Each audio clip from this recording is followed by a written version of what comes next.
Welcome to the second part of this cigar box guitar build. In the first episode we shaped the neck, we glued the fretboard on, we made some cutouts in the box to fit the neck, and we drilled the holes for the tuning pegs. Now it's time to mount all of the various hardware. So let's have a look at what we've got on the bench here. I've had to order some specific tools. You know, if you're doing a job, I like to have the right tools for the job. So we've got a special fret saw. This particular saw has a kerf which matches the size of these frets. So for cutting the fret slots, this saw is specifically designed to do that. Got a pair of side cutters for cutting the frets and a fret hammer for hammering them into the neck. So maybe a little bit over the top on these tools. I probably could have got away with some other tools to do that with, but you know me, I like to have the right tools for the job. We've got some gun oil which I'm going to finish the neck with. Rather than put a lacquer on the neck, which I know can flake off over time, I'm actually going to oil the neck, and hopefully 2 or 3 coats of this gun oil, which is used for the stock of guns. You know, it'll give me a really nice polished finish that, you know, shouldn't damage later on.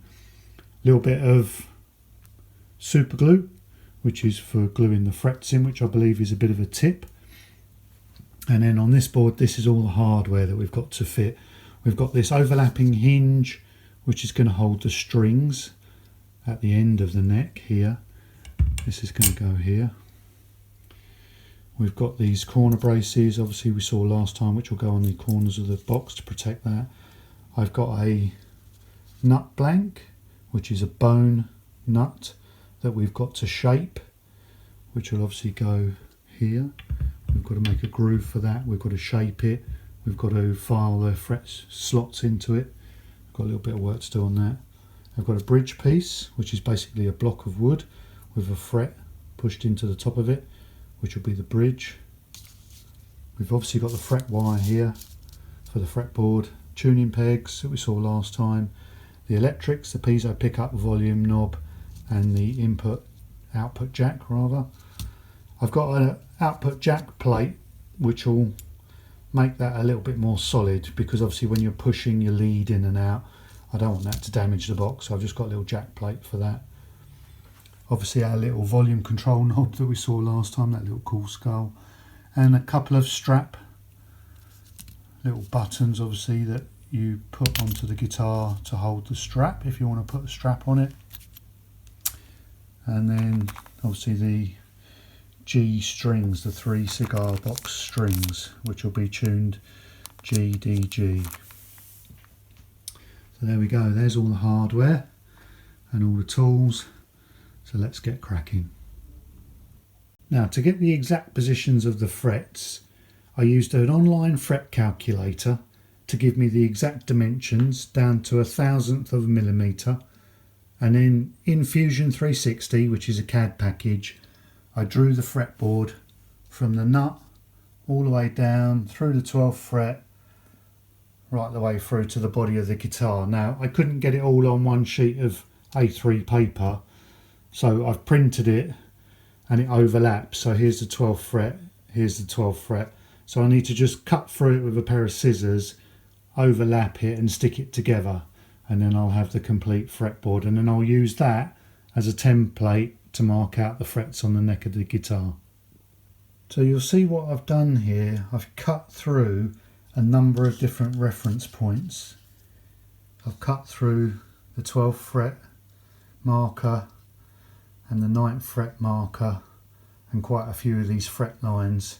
So when I overlay that, that's going to give me a better chance of lining it up more accurately, and then I'll stick it together. So I've got the fret marker template stuck onto the guitar neck, and I'm just going to mark these fret positions with a nice sharp pencil.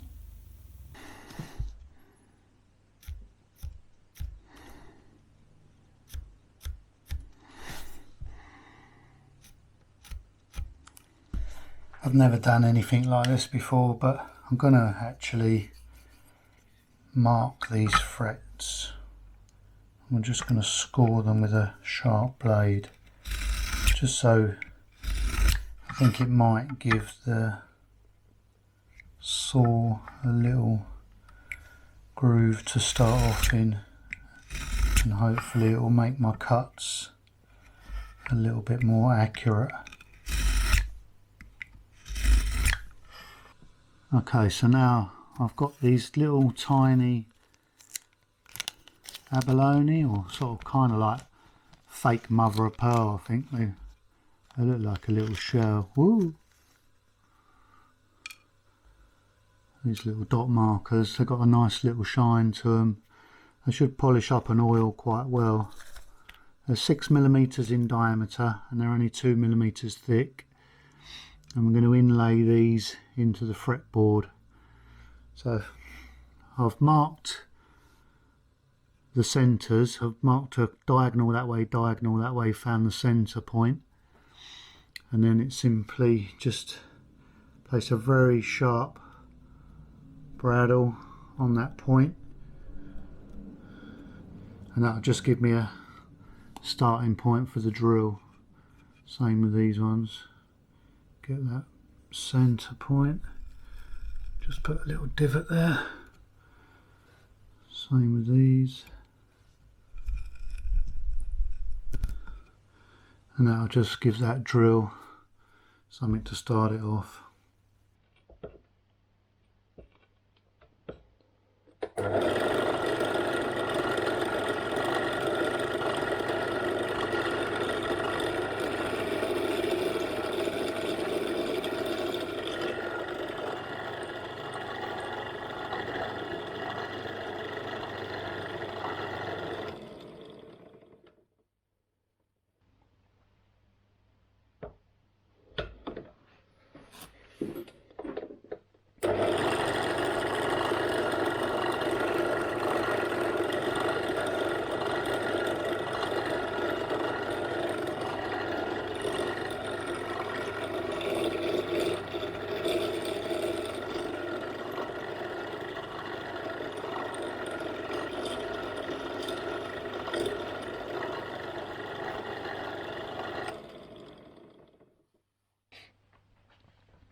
I just mixed up a little bit of epoxy, 2-part epoxy, just to hold these fret markers in.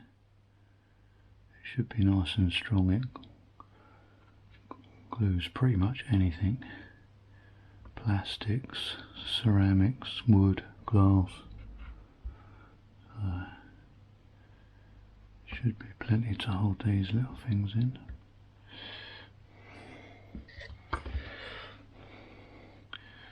Drop them in.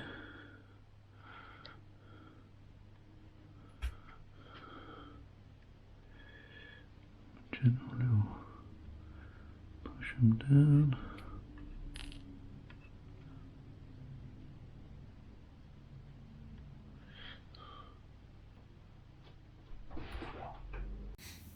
Okay, so it's the next morning. The inlays have had time to dry. That epoxy glue's gone off. I've given it a rough sanding just to bring the tops down.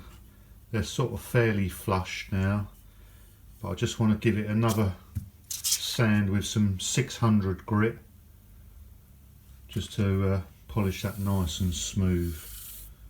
But looking really good now. I'm quite pleased with those. Nice contrast.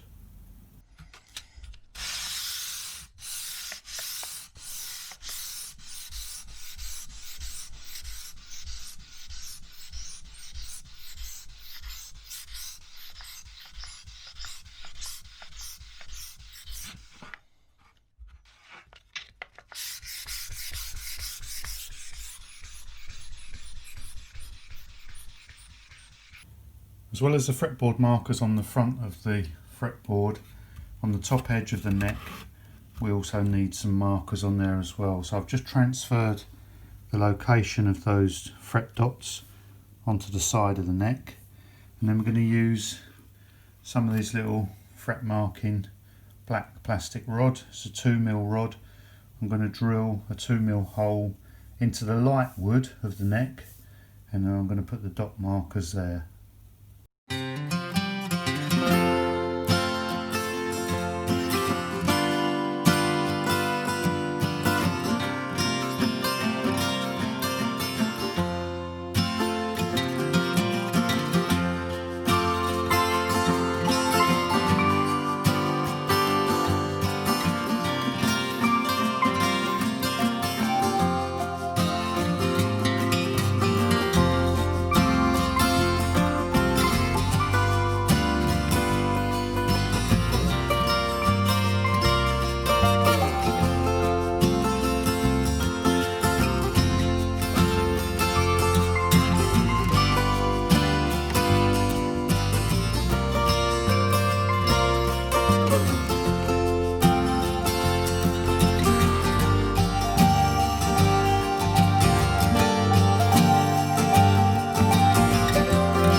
I'm going to apply some of this True oil, which is a gunstock oil. A couple of coats of this should really make this walnut fretboard come up lovely. And you just apply it with a cloth, or you can just apply it by hand. And this should really bring this up lovely. You see that lovely contrast between the dark wood and those little mother of pearl fret markers. They look really nice.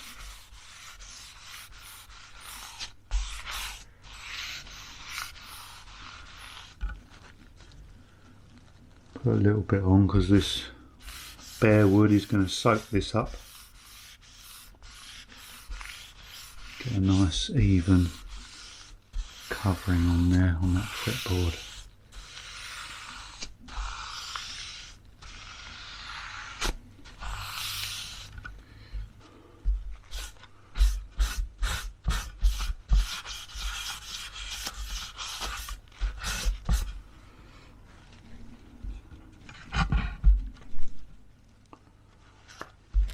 For a nice sort of contrast between that wood, the light and dark. Little fret markers come up nice. They look good, don't they?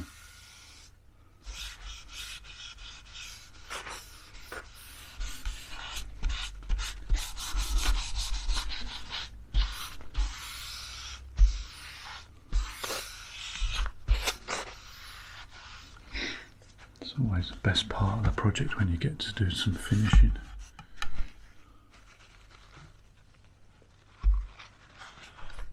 Let's put a little bit down the back of the neck.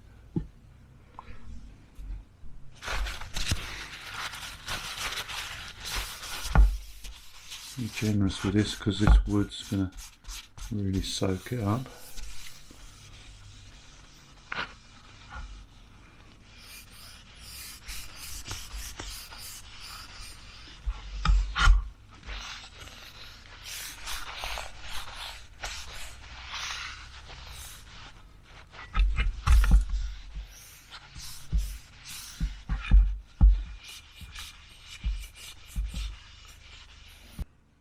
Oh, that's come up really nice. I'm well happy with that. Look at that. Got the little dot markers in as well. First coat of oil. Looking really smart. Really does catch the light on those little mother of pearl. Right, so now it's time to cut the slots. So I've got a special fret saw.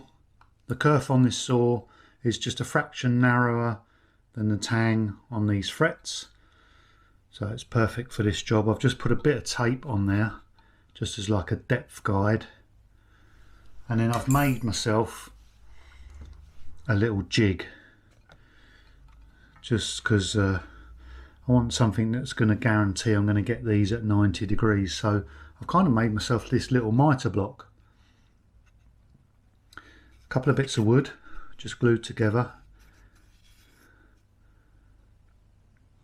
And then what I've done, 90 degrees to this edge, I've cut this slot. And then I've just drilled a couple of view holes so I can look down through there.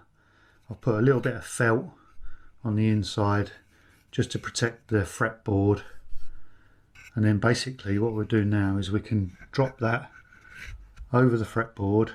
I can move it up and down, and when my marks line up with this slot, then I can put the saw in, and then I can cut my fret slots, and I know that they'll be perfectly 90 degrees to the neck. Okay, let's cut one of these.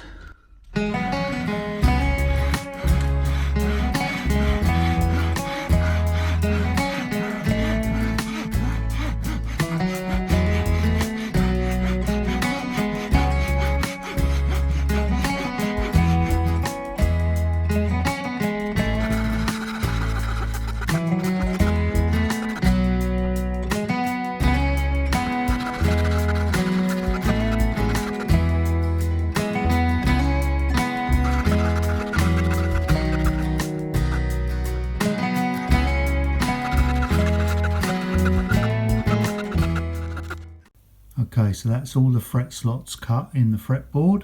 That was a bit of a nerve-wracking job. You just got to take your time to make sure you don't go too deep and keep them level. And then with that little jig, you can now see that they are perfectly square to the neck.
Right, time to put the piezo into the body of the guitar.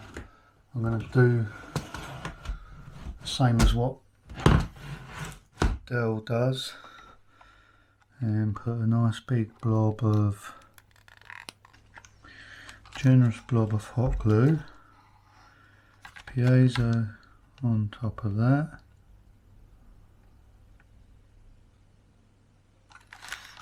Another big blob on top of the piezo. Got to act quick here before this cools down. Put one of my business cards on top of that. And then quickly put the lid on.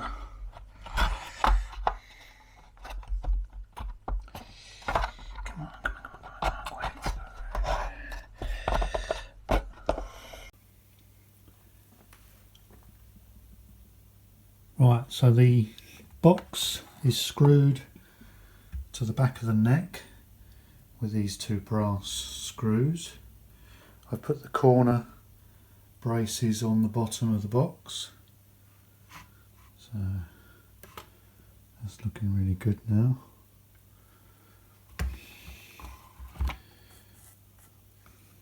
We've got the electrics installed, so the jack here, piezo's underneath the business card with a bit of hot glue, and the volume control there. And then we've grounded from the back of the volume control, that black wire comes all the way through the neck, and I've just soldered that onto the back of that hinge there. So when the strings go through there, that will ground all the strings. So ready to be buttoned up then. We just got to screw the lid back on, put a couple of dabs of hot glue in there just to stop these cables rattling around. So that's all the build complete. I've got to say it's the first time I've ever done anything like this, and I'm really pleased how well it's turned out. Let's get some strings on it.